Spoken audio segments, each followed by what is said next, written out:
เดือนสามออกใหม่สามคำเดือนสามออกใหม่สามคำพี่น้องมานี่สบายดีพี่น้องป้องปลายทุกคู่ทุกคนอยู่ดีมีแห้งทุกคนทุกท่านเมื่อนี้ก็สิมาเล่าเรื่องประเด็นของในร้านไม่มีอะไรเลยกับเรื่องขายถือขายแพง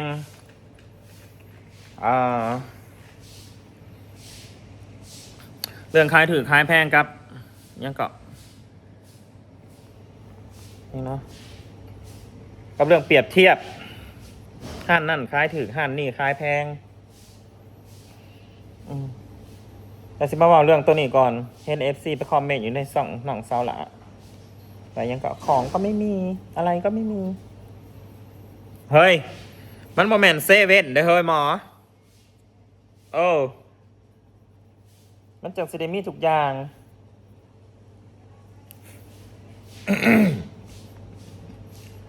สิมาเว้าเรื่องขายของพี่น้องเอ้ยขายถือขายแพงก็แล้วแต่อะไรเนาะคนซื้อกับคนขายน่ะเขาสิบ่มีวันที่สิเข้าใจกันพี่น้องบ่มีทางว่าเขาสิไปเข้าใจกันคนขายน่ะบ่จักสิมาไล่ค่านู่นค่านี่ค่าลากค่าแก่แต่คนซื้อน่ะมันคิดแค่ว่ามันซื้อโอ้ห้านนี่แพงกว่าห้านนั่นลื่นกันแค่5 บาทหรือว่าลื่นกันแค่1,000 กีบหรือว่า2,000 กีบมันก็เอาไปเปรียบเทียบแล้วมันก็เอาไปเปรียบเทียบแล้วแต่ว่าเฮาก็บ่ได้อันนี้ดอกเนาะมันก็สิทธิ์ของคนซื้อเขาสิซื้อห้านใดเฮาก็บ่ได้ว่าก็แล้วแต่ในส่วนตรงนี้นะอยากซื้อร้านไหนก็แล้วแต่เงินคุณไม่ใช่เงินฉันที่ฉันจะต้องไปจ้างเธอให้เธอมาซื้อร้านของฉันเนาะห้านเฮามันก็บ่ค่อยมีลูกค้าเข้ามาดอกพี่น้องเอ้ยกะนานๆทีบอกตามตรงคันบ่มีผู้ใหญ่ใจดีสื่อสอยกันแล้วบ่มีใครคอยมาสื่อดอกกับเด็กน้อยน้องน้อยนักเรียนนี่แหละนักเรียนอนุบาลเมื่อก่อนก็มีป.1 ป.3 เนาะมีอนุบาลป.1 ป.2 ป.3 เด็กน้อยก็หลายอยู่ประมาณ30-40 คนเขาก็ได้ขายให้เข้าหั่นแหละพ่อบัดนี้จักเกิดอีหยังจักเกิดโรคหยังขึ้นเขาก็บ่ฮู้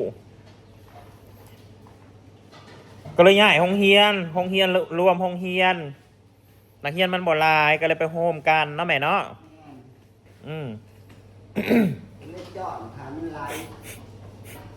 ก็เลยอยู่ในนี่นะเหลือแต่นักเรียนอนุบาลพี่น้องและอนุบาลมันก็บ่ค่อยกินปานใดเป็นบ่มันบ่คือป.1 ป.2 ป.3 และป.1 ป.2 ป.3น่ะมันใหญ่แล้วมันสามารถกินได้เบิดนี่ของในห้างนี่อันนั้นพันเด็กน้อยมันกินแต่อย่างละ1,000 กีบ 2,000 กีบพันเด้เด็กใหญ่นะมันสามารถกินได้เบิดทุกอย่างตั้งแต่ราคา5,000 50,000ขึ้นไปสีดาของเขากับบ่ได้เอาลงมาหลายพี่น้องทุนเขากับบ่หลายเขามีเงินแต่สร้างร้านแต่เขาบ่มีเงินซื้อของมันลงทุนซื้อของมาอีกอย่างก็ซื้อมากกันมันก็ค้างเนาะบ่มีลูกค้ามาซื้อเฮาสิซื้อมาซัพพอร์ตแต่เวลาลูกค้ามาถามว่านั่นมีบ่นี่มีบ่เฮาก็สิซื้อมาไว้ก็น่ะเขามาถามก็เขาก็สิมีขายให้เขาบางทีก็สาครกางเกงมึงขาดอีหนาวเอ้ยมึงถูกมึงยากปานนั้นบ่เด่นนี่บ่มาใส่กางเกงขาดนี่บางทีก็มันก็มาถามซื่อแหละลูกค้าก็ได้เฮ้ยมาถามแล้วเราก็ไปมาพอเขามีอุตบะก็มันสิมาถามนั่นจริงๆขายได้สำคัญขนาดพี่น้องเอ้ยบริขายแข่งพอได้ดอกเดี๋ยวคันกูขายถือเดี๋ยวก็ห้าว่ากูแข่งบ่อยากเป็นศัตรูกับห้านใดขายแล้วก็ขายบ่ได้สิไปแข่งกับหัวผู้ใดเขาขายได้สำนีเขาก็ขาย ไพ่บ่อยากซื้อแล้วก็แล้วแต่ฮักบ่ได้ไปบังคับกูได้ทำมาซื้อได้เนาะแม่นบอกจะน่าขายถือว่ากินสูมันสิมีได้สูสิบอกให้ฟังประเด็นขายแข่งกันนี่มันมีได้สูโอ้ยถูกวงการมันสิมีการแข่งกัน แต่สำหรับกูบอกแข่งกับไผ่กำไร3 บาทมึงก็กินแม่มึงอยากแข่งกันปะนั่นกำไร3 บาทเฮ้ยสิเอายังเฮ้ยกูบอกขายนะไผ่เด้อเฮ้ยเด้อบอกเลยกูบอกขายนะไผ่กำไร3 บาทกูบอกเอาแท้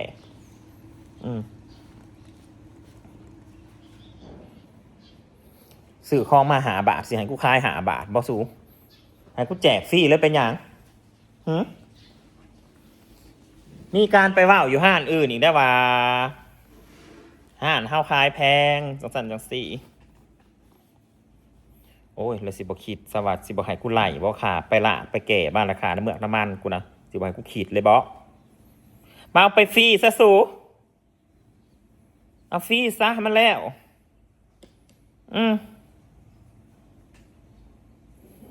เห็นว่ากูใจบุญใจกุศลก็ได้คือตะกี้นะบ่มีแต่ลงทานแจกลงทานสนั่นหวั่นไหวพอไปขายตามงานบุญบ้านเฮาเด้เฮาไปขายเขาก็เลยว่าแจกฟรีบอกเขาจะทำเอาสู้เห็นหน้ากูละมิตรคลองฟรีไปเบิดเนาะสู้นี่คือได้ใจแล้ว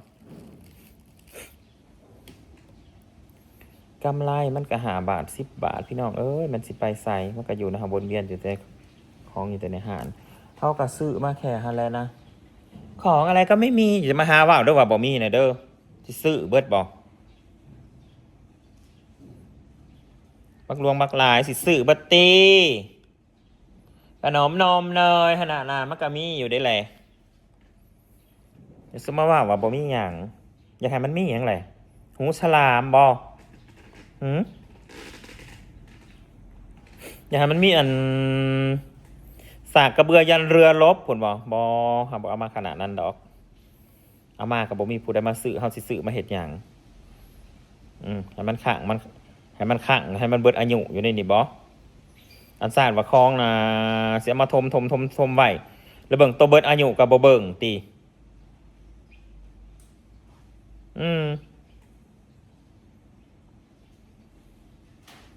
พอเอาลงมาลายๆมันบอกมันกับเบิดอายุไปน้ำคลองนะ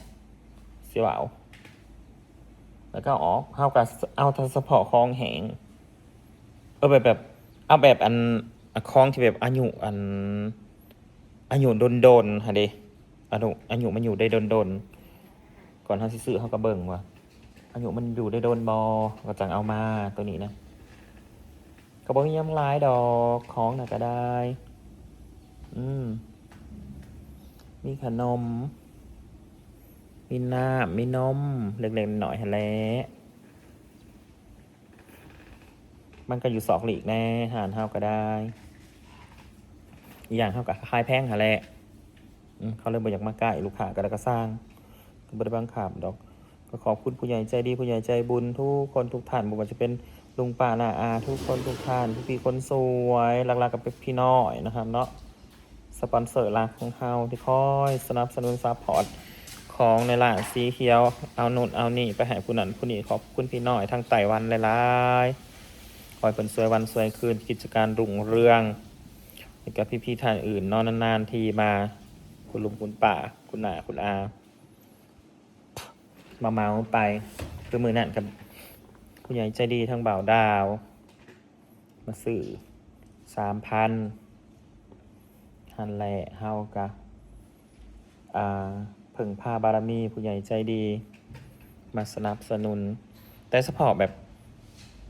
เขาอันลูกค้ากันไปกันมาเนี่ยเขาบ่คอยซื้อแล้วเพราะว่ามันบ่มีของที่เขาอยากได้ให้ได้เฮากับเข้าใจอยู่เฮาก็คือเขาก็คือเฮาเลยบ่ได้สิไปซื้อได้ทุกมื้อทุกเว้นแม่นบ่คนเฮาเงินมันแห่งก็หายากทุกมื้อนี่สิไปซื้อทุกมื้อมันก็เบิดแล้ววะ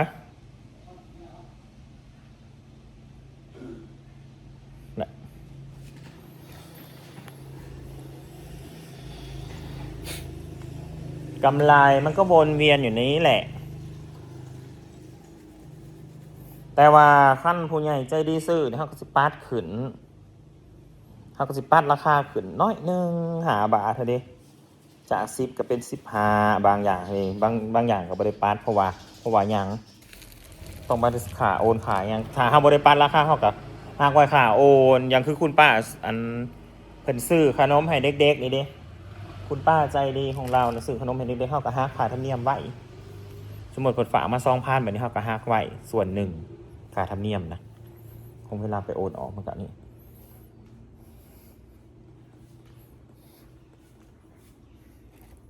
มันสิมีหยังหลาย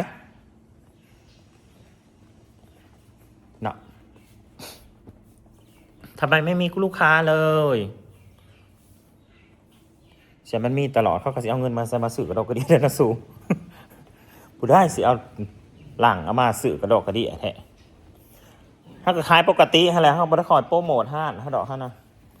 ขี้ข้านขายได้แล้วก็ขายบ่ได้แล้วก็ขายต่อ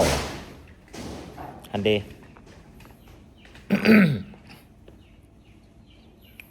วันเขาก็ถ่ายคลิปรายได้เขากับ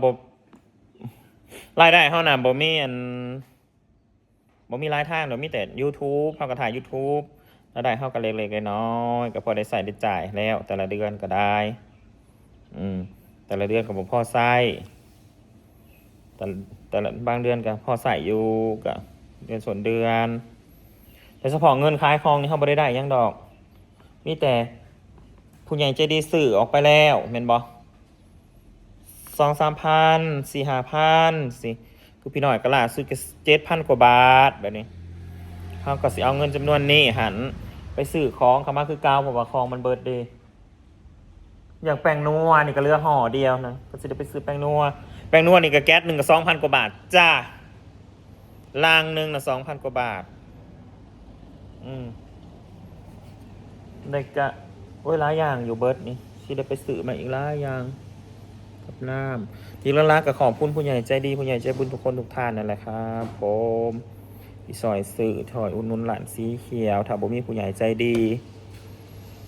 ร้านเฮาก็ไปบ่รอดบอกตามตรงก็ต้องสิปาไซเถียงกับชาวบ้านที่แบบว่าต่อว่าอาหารเฮาขายแพงบ่มีประโยชน์หรอกนั่นนะถ้าบ่ซื้อเนาะก็คือบ่ซื้อก็แล้วแต่เนาะเฉพาะผู้ใดมาซื้อก็ขอบใจหลายๆเด้อเฮ้ยบัตรกระซิบมีไกลเคียงที่ผ่านไปผ่านมาแล้วก็มาแวะซื้อก็ขอบใจหลายๆอีเด้ผู้บ่าวคล้ายสินคือหล่อที่ได้บักหล่อบักขาวหนึ่งแหละขอบใจหลายๆเด้อบ้านกระชิดมีไกลเคียงที่แวะมาซื้อเนาะซื้อซอยเล็กๆน้อยๆก็ขอบใจหลายๆที่สละเวลาที่ผ่านห้านนั่นห้านนี่มาซื้อน้ำเฮาขอบใจหลายๆ5,000 กีบ10,000 กีบกะเก็บลักๆกะได้ขายให้เด็กน้อยน้องน้อยนักเรียนอนุบาลแล้วตอนนี้ก็ได้กับผู้ใหญ่ใจดีเด็กผมมียังเหตุเนาะ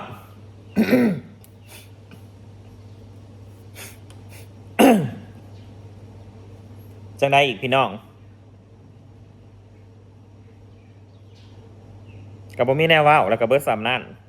กับบ่มีอย่างเขาก็ยังขายของอยู่คือเก่าถ้ามาซื้อแล้วเขาก็ขายผู้ใดบ่มาซื้อแล้วก็บ่ได้ขายก็ตามนั่นแหละ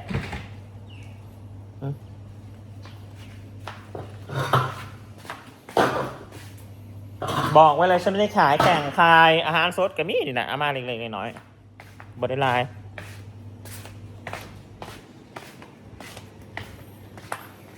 เสียค่าถือบ่ค่าถือได้เขาค้าว่าแข่งเข้าอีกแหละกูนี่อยู่บ่เป็นซุกอีกละกูน้าแม่จะรับสิบาหานนั่นคล้ายถือหนึ่งบันเท่าคล้ายถือบาทนี้เท่ากินกำไรดำ2 บาท3 บาทจะสิห่วยรู้มาซื้อเฮาห้านอื่นเขาสิบ่สร้างหัวกูบ่สัตสู คนซื้อนะเขายังได้ของถือแม่เอ้ย เอาไว้แต่ส่วนหลายแล้ว แต่คนขายนี่มันขายให้บ่ได้ขายแบบว่ากำไรหน่อยนะบ่ได้บ่รอดขาน้ำเมือกน้ำมันก็บ่ได้ขานุ่นขานี่ขาเมื่อยได้ซะไปลากมาให้กินน้ำแหน่เห็นว่า5 บาทก็ได้10 บาทก็ให้กินน้ำแหน่นะแม่ นั่น อันนี้รถบริหารกูกินจากดิแจกฟรีซะซูมาเอาโลดกูแจกฟรี ที่หัวตำกันเนาะยัดดาขาคุณโน่กัน กูแจกฟรีซะให้มันแล้ว ที่เราแจกพี่เดินยัด เห็นว่าก็ได้